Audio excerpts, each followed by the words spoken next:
Hello everyone, welcome to History and Culture. In ancient China, eunuchs had to undergo a procedure known as cleansing upon entering the imperial palace. A fact well known to many. Considering the lack of anesthesia at the time, the degree of suffering involved in this process is unimaginable. However, it is less known that, in certain cases, palace maids also faced a form of cleansing. Historians note that the purpose of eunuchs undergoing this procedure was to ensure they could not engage in improper relationships with the concubines, thereby preserving the purity of the royal bloodline.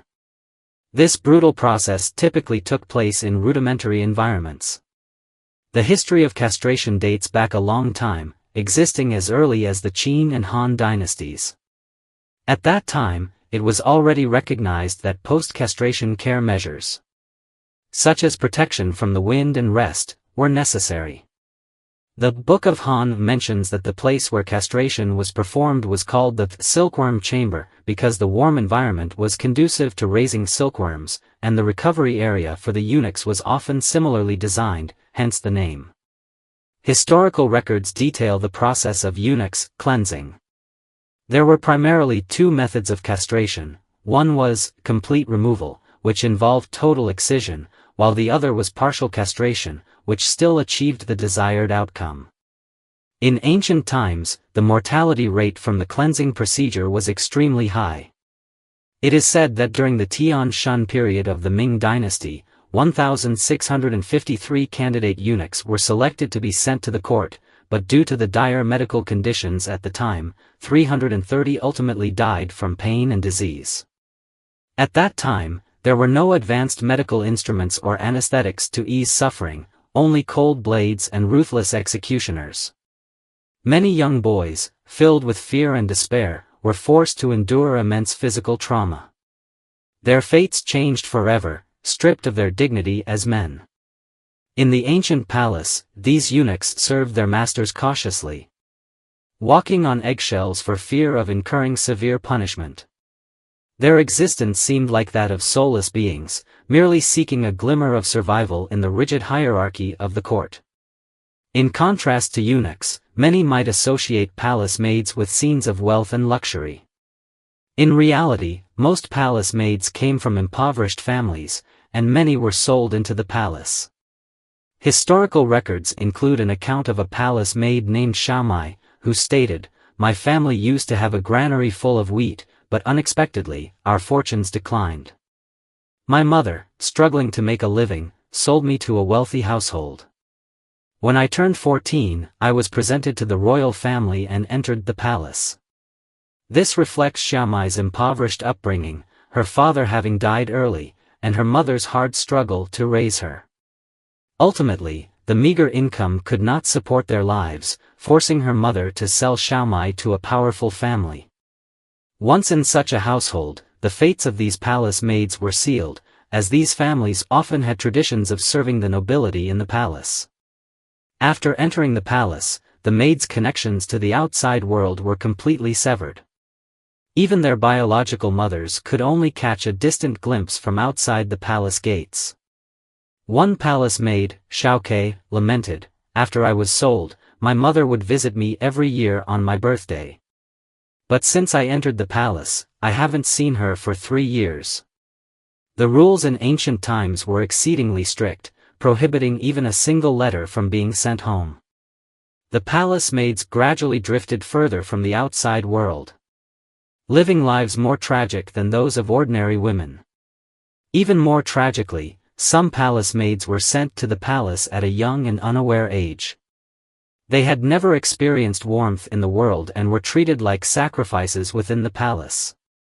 There is a tale of such a wretched maid in Qing literature, who proclaimed, "I entered the palace at 4 years old and can no longer remember where my home was or what my parents looked like. Past events faded like smoke, leaving only vague memories." These maids grew up within the cold palace walls, struggling to recall even the faces of their biological parents. In the imperial palace, with countless beauties, the emperor tends to favor those extraordinary women. Generally, those from humble beginnings, even if they possess remarkable looks, find it difficult to rise above their station. To gain the emperor's favor, one must have exceptional intelligence and talent to stand out among the masses. During the Qing dynasty, there was a particularly outstanding palace maid named Xiao Hong. Born into a scholarly family, she was well-read from a young age and was proficient in the arts of music, chess, calligraphy, and painting. What made her even more remarkable was her keen intelligence and quick wit. Once, while the emperor secretly sent his trusted eunuch to assess the palace maids in the imperial garden, Xiao Hong not only answered questions fluently but also provided unique insights that left everyone in awe. After that, the emperor kept her by his side, assigning her the tasks of copying edicts and managing various documents. Gradually, however, Xiao Hong's talents began to wane. Her refreshing elegance and sharp intellect continued to impress the emperor. During her years of service, he began to consider taking her into the harem. Compared to the palace maids of humble origins, a young woman of a distinguished family like Xiao Hong naturally found it easier to win the emperor's affection. The Tang Dynasty poet Du Mu once wrote that for a palace maid to gain favor, not only is a good family background necessary, but it is also crucial to attract the emperor's love with beauty. She must maintain a graceful and refined demeanor while showcasing her unique talents amid the many beauties in the palace.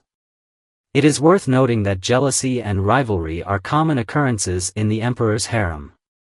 Once a favored concubine becomes pregnant, the other concubines become anxious and defensive.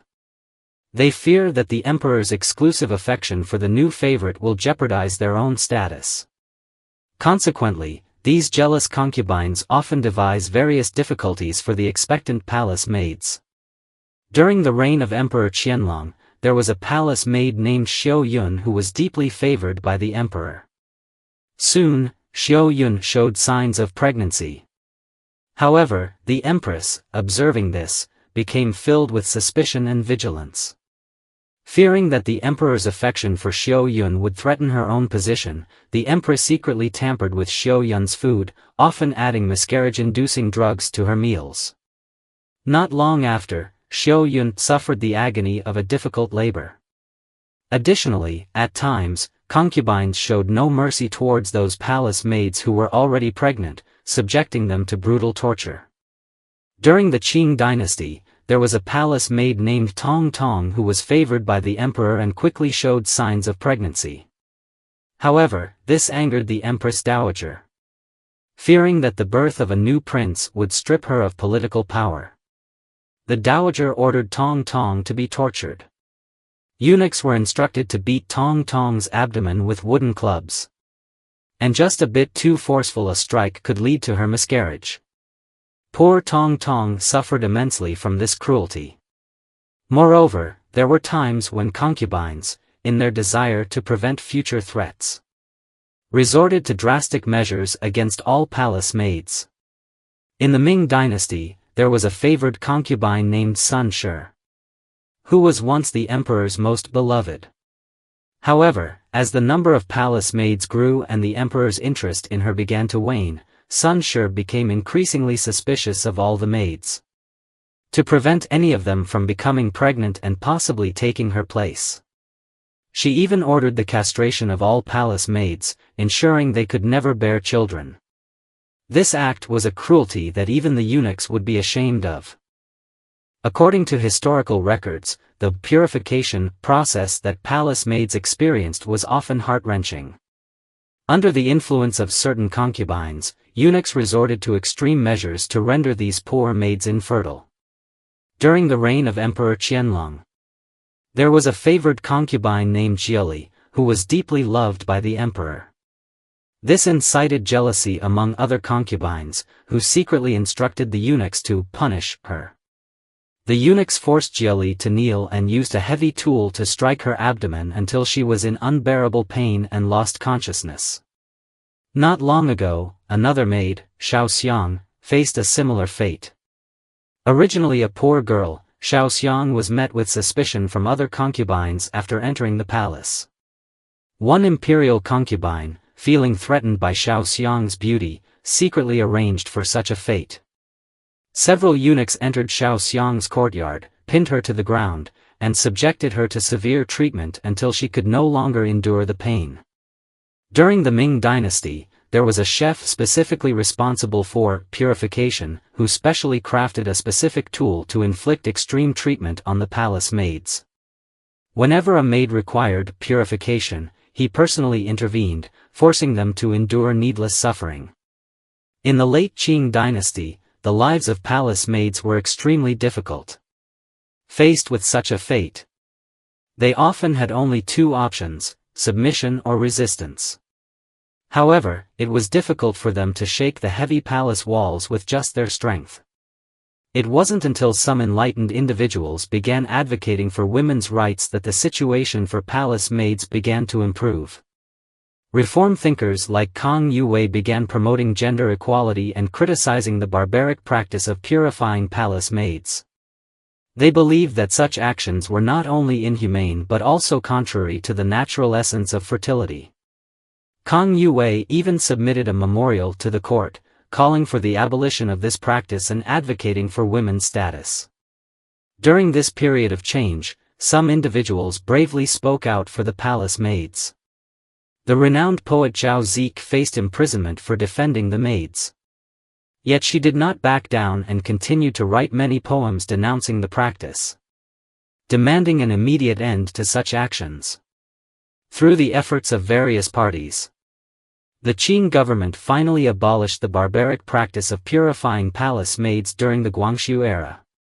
From then on, the maids no longer had to endure such suffering. However, despite the improvement in their circumstances, life remained challenging. And the fate of the palace maids continued to be fragile and helpless. This is the History and Culture channel. Liking and subscribing are the greatest help and support to us. Thank you everyone and see you in the next time.